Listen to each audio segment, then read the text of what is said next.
ನಗರಸಭೆಗೆ ನಾವೆಲ್ಲ ಈಗ ತೀರ್ಮಾನ ಮಾಡ್ತೀವಿ. ನಗರಸಭೆಗೆ ಮುತ್ತಿಗೆ ಹಾಕೋದಂತೂ ಗ್ಯಾರಂಟಿ. ಇನ್ನೊಂದು ವಾರದಲ್ಲಿ ಕುಡಿಯೋ ನೀರು ಮತ್ತು ನಗರದಲ್ಲಿ ವಿಶೇಷವಾಗಿ ಕಸದ ಸಮಸ್ಯೆ ಕುಡಿದ ಬಗೆಹರಿಸಲಿಲ್ಲ ಈ ಕಮಿಷನರ್ ಅಂತ ಹೇಳಿದ್ರೆ ಒಳಗಡೆ ರೂಮಲ್ಲಿ ಕೂಡಾಕಿ ಆಯ್ತಲ್ಲ, ಬೀಗ ಹಾಕಿ ಜೈಲ್ಗೆ ಹೋಗಕ್ಕೆ ರೆಡಿ ಇದ್ದೀವಿ. ಜೈಲ್ಗೆ ಹೋಗಕ್ಕೆ ರೆಡಿ. ಈ ಅನ್ಯಾಯನ ಇನ್ನೂ ಎಷ್ಟು ದಿವಸ ಸಹಿಸ್ಕೋತೀರಾ? ಯಾರು ಪ್ರಶ್ನೆ ಮಾಡಬೇಕು? ಆಯಿತು, ವಿರೋಧ ಪಕ್ಷವಾಗಿ ನಮಗೆ ಜವಾಬ್ದಾರಿ ಇದೆ, ನಾವು ಪ್ರಶ್ನೆ ಮಾಡ್ತಾ ಇದ್ದೀವಿ. ಆದರೆ ಎಲ್ಲೋ ಒಂದು ಕಡೆ ನಮ್ಮ ಜೊತೆಗೆ ನೀವು ಜನಸಾಮಾನ್ಯರು, ನಿಮ್ಮ ಹಕ್ಕು ಇದು, ನಿಮ್ಮೆಲ್ಲರ ಹಕ್ಕು. ಸರ್ಕಾರ ಜವಾಬ್ದಾರಿಯಿಂದ ನಡ್ಕೋಬೇಕು. ಇಲ್ಲಿ ಜವಾಬ್ದಾರಿ ತಗೊಂಡಂಥ ವ್ಯಕ್ತಿ ಅಧಿಕಾರಿಗಳಿಗೆ ಇಲ್ಲಿ ಆಗೋವಂಥ ಒಳ್ಳೆ ಕೆಲಸಗಳಿಗೆ ನೀವು ಕಾರ್ಯಕ್ರಮ, ವಿರೋಧ ಪಕ್ಷದವರು ಸ್ಕೂಲ್ ಕಟ್ಟಿಸ್ತಾರೆ, ಅದನ್ನ ಅಟೆಂಡ್ ಮಾಡಿಬಿಡ್ರಿ ಕಾರ್ಯಕ್ರಮ. ಈಗ ಬಂದು ಕೂತವ್ರೆ. ಇವತ್ತಿತ್ತು ಪ್ರಿವಿಲೇಜ್ ಕಮಿಟಿ ಸಭೆ ಇತ್ತು, DC ಇಂದ ಹಿಡಿದು ಪ್ರತಿಯೊಬ್ಬರು ಕೈ ಕಟ್ಕೊಂಡು ನಿಂತವ್ರೆ ಅಲ್ಲಿ. ಯಾಕೆ? PDOಗಳು ಕೇಳೋರಿಲ್ಲ. ಇಲ್ಲಿ EO, ಇಲ್ಲಿರ್ತಕ್ಕಂಥ ತಹಶೀಲ್ದಾರರು, ಇಲ್ಲಿರ್ತಕ್ಕಂಥ ಎಲ್ಲ ಅಧಿಕಾರಿಗಳು ಯಾರನ್ನೂ ಮಾತಾಡ್ಸೋಂಗಿಲ್ಲ. ಎಲ್ಲ ಅವರವರು ಎಲ್ಲ ಸಬೂಬ. ಇವ್ರು ಕೇಳಿದ್ರೆ ಅವ್ರ ಮೇಲೆ ಹೇಳ್ತಾರೆ, ಅವ್ರು ಕೇಳಿದ್ರೆ ಇವ್ರ ಮೇಲೆ ಹೇಳ್ತಾರೆ.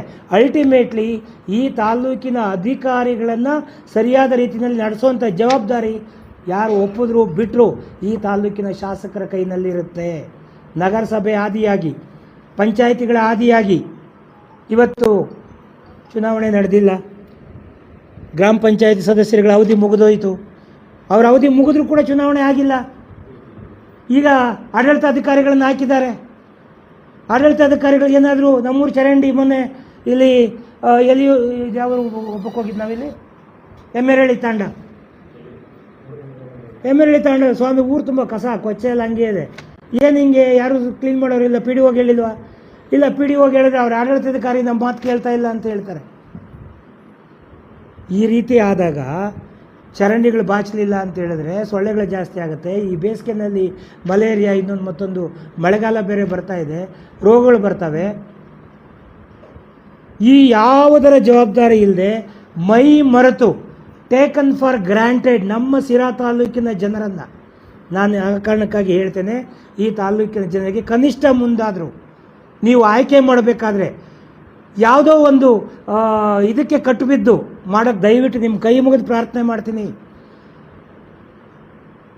ಯಾರು ಯೋಗ್ಯರು, ಯಾರು ಢೋಂಗಿಗಳಲ್ಲ, ಯಾರು ನಿಜವಾಗ್ಲೂ ನಿಮ್ಮ ಕೆಲಸ ಮಾಡಬಲ್ಲರು, ಯಾರ ಹಿನ್ನೆಲೆ ಚೆನ್ನಾಗಿದೆ, ಯಾರು ನಿಜಕ್ಕೂ ಜನಪರವಾದ ಕಾಳಜಿ ಇದೆ, ಯಾರು ಬರೀ ಕುಟುಂಬದ ಹೆಸರನ್ನು ಹೇಳ್ಕೊಂಡು ಬರದೆ ನಿಜವಾಗ್ಲೂ ಕೂಡ ಹೋರಾಟದ ಮನೋಭಾವದಿಂದ ಹೋರಾಡಿ ಸಮಸ್ಯೆಗಳಿಗೆ ಪರಿಹಾರ ಕಂಡುಹಿಡಿತೀನಿ ಅನ್ನೋ ವ್ಯಕ್ತಿ ಮುಂದೆ ಬರ್ತಾರೆ. ದಯಮಾಡಿ ಅಂಥವ್ರನ್ನ ಆಯ್ಕೆ ಮಾಡಿಕೊಂಡ್ರೆ ನಿಮಗೆ ಸಲೀಸಾಗಿ ಸಿಗ್ತಾರೆ. ಕತ್ತಿನ ಪಟ್ಟಿ ಹಿಡಿದು ಕೇಳೋವಂಥ ಧೈರ್ಯ, ಶಕ್ತಿ ನಿಮಗೆ ಬರುತ್ತೆ. ನೀವು ಆಯ್ಕೆ ಮಾಡಿದಂಥ ವ್ಯಕ್ತಿ, ನಮ್ಮ ಪ್ರಧಾನಿ ನರೇಂದ್ರ ಮೋದಿಜಿಗಳು ಹೇಳ್ತಾರೆ, ಆಯ್ಕೆ ಮಾಡುವಂಥ ವ್ಯಕ್ತಿ ಜನಸೇವಕ ಆಗಿಬಿಟ್ರೆ ಜನ ನಾಯಕ ಆಗಬಾರ್ದು. ನಾವು ಸೇವಕರು, ಸೇವೆ ಮಾಡೋಕ್ಕೆ ಮನಸ್ಸಿದ್ರೆ ಮಾತ್ರ ಬರಬೇಕು, ಇಲ್ಲಾಂದರೆ ನಮ್ಮ ಮನೆಗಳಲ್ಲಿರಬೇಕು.